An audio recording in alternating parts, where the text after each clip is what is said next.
The expressed views of the guests on this podcast are theirs alone and not necessarily endorsed by the host, TWBC, or any associated sponsor. Conversations that are robust yet balanced, on point and to the point. You are listening to the talk of tournament water skiing. This is the TWBC podcast. And now, here's your host, Tony Lightfoot. Well, greetings one and all, and welcome to the TWBC podcast. My name is Tony Lightfoot, and glad to have the support once again. So, we're at the Malibu Open, Lyman Land, just outside Tuscaloosa, and a skier that seems to be making some waves in recent times. He medaled in the Europe and Africa Water Ski Championships over in the San Gervasio with a jump that was very, very close to his personal best. Scored a new PB at the Mastercraft Pro just recently as last week, and is looking to try and conjure up some magic out there on the water this time around in Alabama. His name is Luca Racuchenwald. He comes to us from Austria. How are you doing, sir? I'm good, Tony. How are you? Not too bad, not too bad. Luca, you're no stranger to these kind of waters on this side of the Atlantic because you were a collegiate skier for quite a while with the Raging Cajuns, isn't that right? Yeah, I've studied at the University of Louisiana at Lafayette for 5 semesters. Basically went there to improve my skiing, study a little bit, and yeah, that's about it. Now back at home and continuing my studies. Excellent stuff. So you're in graduate studies right now. What are you doing there? Well, I moved back home to my hometown Vienna and studying medicine right now. Trying to keep skiing as long as possible, and yeah, it's not that easy right now, but I'm trying. Okay, and it doesn't seem easy from your point of view, but I mean the jumps that you've been producing out there in recent times, probably say a lot to the contrary. I mean, as I just mentioned, you jumped a new personal best last week. I think it was like about about a 216 or something like that. 218, 66.4 meters. Yeah. All right, and no doubt looking to push that one a little bit harder. So I mean, you've been a pretty decent jumper over the last few seasons. I mean, you've been jumping consistently over 60 meters. What happened this year? Honestly, I don't know. I just put the work in, especially off the water. Went to the gym, stayed consistent in the gym over the winter, and then started my season this Easter here in Florida with Matt Rini. Tried to improve as much as possible there, and just didn't really focus on jumping itself. Just tried to do a lot of open water cuts, get the ramp out of the way, improve my cutting, improve my position, and I think that really helped recently. Just ride the skis and learn how to ride them better, huh? Exactly. When you're at that point jumping, my airform is not the problem. My airform is good, getting off the ramp is good, my kick's good. It's just getting that little bit more speed out of the turn and carrying it through the ramp, basically. And just learning how to transition more efficiently from that position through the jump and into the air. Exactly. That's all about it right now. All right, then. Tell us a little bit of how you got started in this, because, I mean, you come essentially from a water skiing family. I mean, you go all the way back, and I mean, I know some folks that are kind of getting on a bit in age, but I mean, they were quite prominent in the sport of tournament water skiing. But tell us about the Rauchenwald family and how they got into it, and how consequently you got into it. Yeah, basically, I think it goes back to my grandparents. From my dad's side, his father skied, and then my dad got into skiing with all his brothers. They were 3 brothers, and kind of started the water ski club at home, and yeah, they just loved skiing. And then my dad was mostly a slalmer, but a pretty decent jumper too. And then that sounded long. Yeah. And then from him on, my siblings started skiing. My sister Tina, she was a really good jumper back in the days, and my brother skied with me. My cousins skied, so it was basically our parents put on our skis since we were 3-4 years old. Okay, so when did you kind of made that self-discovery that, saying, okay, All right. I'm a pretty decent skier. I can actually start to progress a little and get up in the rankings. When did that occur? Well, like as I said, I probably started skiing like first time on the skis like 4 years old, and then did it now and then. Then when I was about 8, 9, I started skiing at the ski club like every morning in the summer, and then built up there, and then I got better and better. And when I was like 12, 13, I joined the Austrian national team, the youth team. And then when I was probably like 13, 14, like been jumping for about 2 years, and I think I got like 6 or something at the Junior Europeans, and then I kind of was like, okay, we can maybe do something with that, and then kept pushing there. And then when I was 17, I won my first medal at the Europeans, and I was like, okay, like I finally game on. I'm in there with the top guys in Europe. And then, as you said, like when I was 18, 19 actually, I came to the US to study in Lafayette, and just was like, okay, I'm all in and pushing med school out as long as possible and try to ski and improve. And now we're here with the top athletes in the world, and placed 4th last weekend, and super stoked about that. Okay, so how did that approach go with the University of Louisiana Lafayette? Did they reach out to you, or did you reach out to them, knowing how renowned that program is? Well, it was pretty easy because my cousin Carlo was already studying there for 2 years, and he kind of. He's your cousin? Yeah, he's my cousin, and okay. he kind of I started recruiting me pretty early on, like, and I was like, I got offers from other school, but I was pretty solid that I will go to Lafayette, and then all my buddies I kind of grew up in Europe skiing, like, went there, so that was a big group joining with me, and I was like, okay, this could be fun, and it's a lot of good skiers, and we all improved a lot together. So who was on the team with you around about that time, aside from Carlo, I guess? Well, it was a bunch of people like Jamie Bull, Eduardo, Conley Pinette, Luke Outram, Aaron Davis, like the list goes on and on. We were like about 23 people while I was there. Like, we were a huge team. Yeah, and I mean, a lot of those names will be skiing in the World Championships. So exactly, like all of those names are pretty well known right now. They're all on the pro tour. They're all skiing a lot, and some of them are still studying and still in the US. And yeah, it's amazing having those folks around me, those buddies, and going with them to those pro tournaments is like the best thing ever, because you're skiing with the pros, but on the other side you're with your best friends.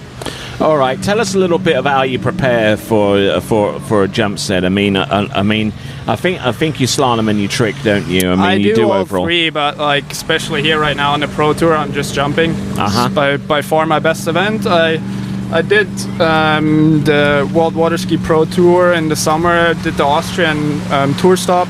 The Sound Sea. Yeah, and now like right here, like before a jump set, normally I have my special routine. I basically have my own Spotify playlist, hear the same songs all the time that get me going. Oh, I got to ask you, what is on there?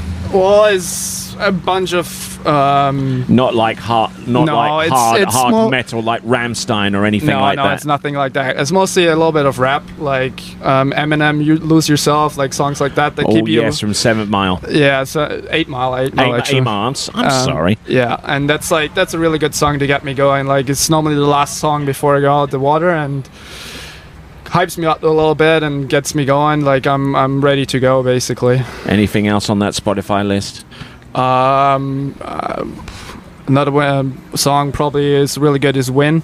It's like gets me like on that level where I was like, okay, I'm aiming all for I do is win. All I do is win, aiming for the top spot, nothing else. Yeah, it's just, I had that playlist for I think like 6 years now, and it's just that routine. Like, you do the same movements, the same warm-up routine with the same songs, and you're dialed in basically.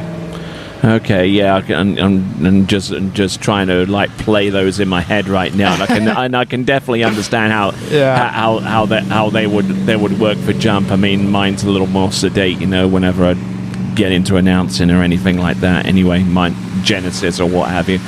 But beyond getting prepared for it with the headphones and stuff like that. Obviously, the preparation starts long before that, and it's being selective with who you power with and who you ski with, you know. And I noticed that in the last few weeks or even longer leading up to those tournaments. I mean, you've been traveling with Joel Poland, right? Yeah, I came to the US like 1.5 weeks ago. I'm staying with Joel and Cole at their house. I'm training at Matt Rena's right now. I'm getting ready for especially these pro tournaments, and then looking ahead to the World Championships in October. And probably gonna move over to Franzi's place, my Franzi Oberleitner, my national coach, when he gets to the US. And yeah, it's fun traveling with Joel. Like, you have one of the best athletes in the world and one of my best buddies, and we try, especially in jump, try to push each other. Like right now, I'm releasing him in tricks, and like it's that buddy you just need. Like, you travel around, it's not too boring, it's always fun, and you always have somebody to help you out, basically. What is it with Austrians and jumping? I mean, you mentioned Franz Oberleitner. I mean, he was like famous and winning European titles way back in the 1970s. I mean, the guy's got like the elixir that allows him not to age at all. Yeah, I mean, Franz is one of the all-time greats, especially in Austria. Like, he's a living legend. He's been in the sport for so many years, and he's been the national coach for so many years too. And he's all about jumping. Like, he's a really good coach in general, but when you ask something about jump, he always has that little extra, the icing on the top, you could say, that helps you. And been skiing with Franzi for a while, and this Mikey too, and those two coaches really got me where I am today. And then of course I had the US coaches like Matt and Corey Picos or Jay Bennett. Like, they helped me too, but like Franzi and Mikey were those coaches that coached me since I was like 10 years old.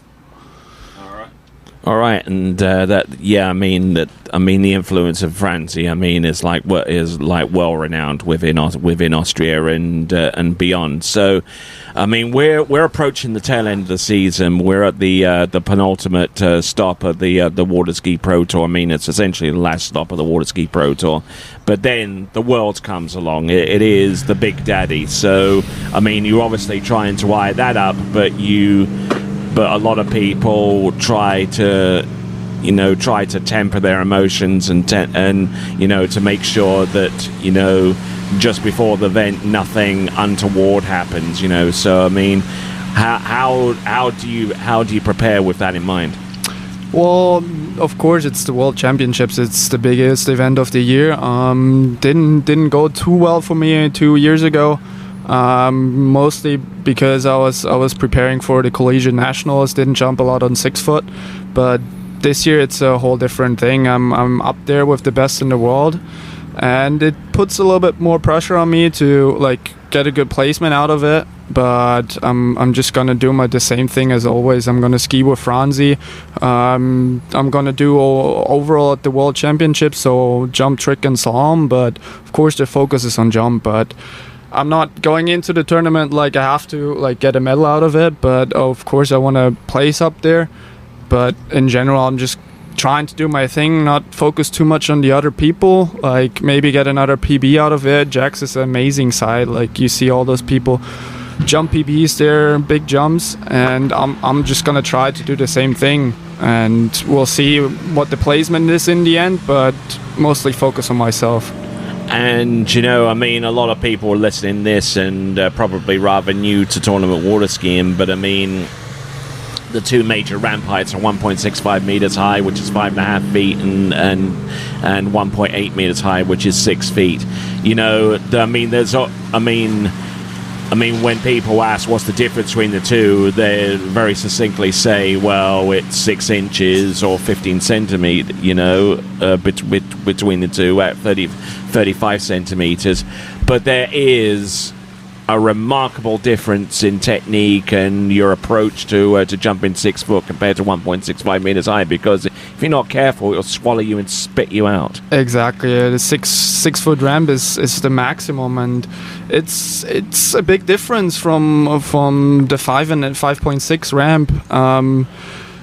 It doesn't sound a lot, as you said, but going over the ramp is on those two different heights is a huge difference, and you gotta adjust. Like on the 5.6 ramp, you can really dig in there and just throw yourself basically over it. On the 6 foot ramp, if you do the same thing, it just stops you and catches you basically. So you gotta really go in there with the right position and don't overdo it basically.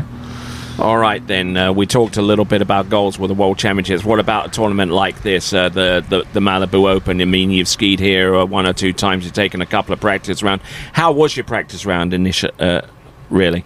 It was quite interesting. Haven't been here really. The wind was kind of weird, but a little bit swirly. I thought it's a tailwind, but it kind of was a headwind in the glide, so my timing was a bit off. But like a practice set like this, you basically just want to get your timing, which I gladly got in the end, and feel the ramp a little bit, because all the ramps are a little bit different. And I did that. Like the jumps weren't huge, but I got the feeling for the lake, for the ramp, and that's all you need in a practice set like this before a tournament, basically. Indeed. I mean, you said the wind swirled around, so and it did so at the Mastercraft Pro, and the ramp was moved around once, and then back to the original position, then back to the opposite position, and then it finally rested. As someone who was around that dockside waiting to jump, what was going through your mind? Yeah, it was tough. Like I was second off the dog. Igor was first. It was really, really tough for him because he was all suited up, and then it took another 3 hours basically until he went out on the water.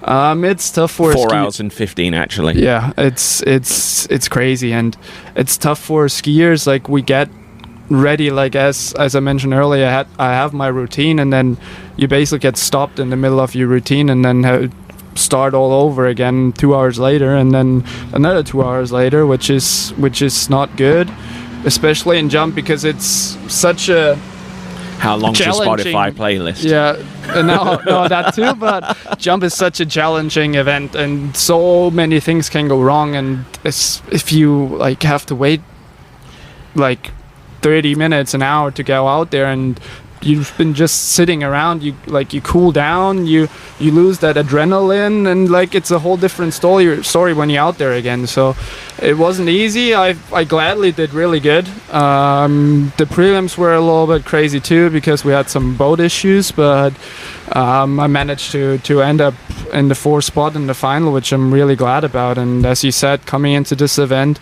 the expectations are a lot higher now than they used to be, I would say. Definitely want to repeat that again, and it's going to be a lot more challenging this weekend, because we're 16 jumpers that all can go above the 200, 210 feet. It's a pretty deep field this year. Yeah, it's a pretty deep field, and we're all up there together, and all of us can go those 210, which are the benchmark, I would say, to go in the final, and it's going to be interesting. All right, then. So distance-wise, what do you reckon it's going to take to make it through to the final out of those 16 jumpers? I'm not sure what the cut is. No, is it 8 or 10 jumpers? Not too sure, but let's just say what kind of distance would you believe is needed to achieve absolute safety? I would say it's around that 210. Like, to be absolute safe, probably 214, 215. 215 was the benchmark last weekend. But so about a 65 meter jump. Yeah, about 65 meters, I would say. Last weekend was just 6 jumpers in the final. I mean, the field was a little smaller, but with 16 guys, probably I think it's 8 or 10 in the final. It's definitely going to be like probably 210, 212, to be absolutely sure, to 215, like 65 meters. All right, then. So, okay, we're going to leave the podcast around about this moment here. Any parting words you'd like to say?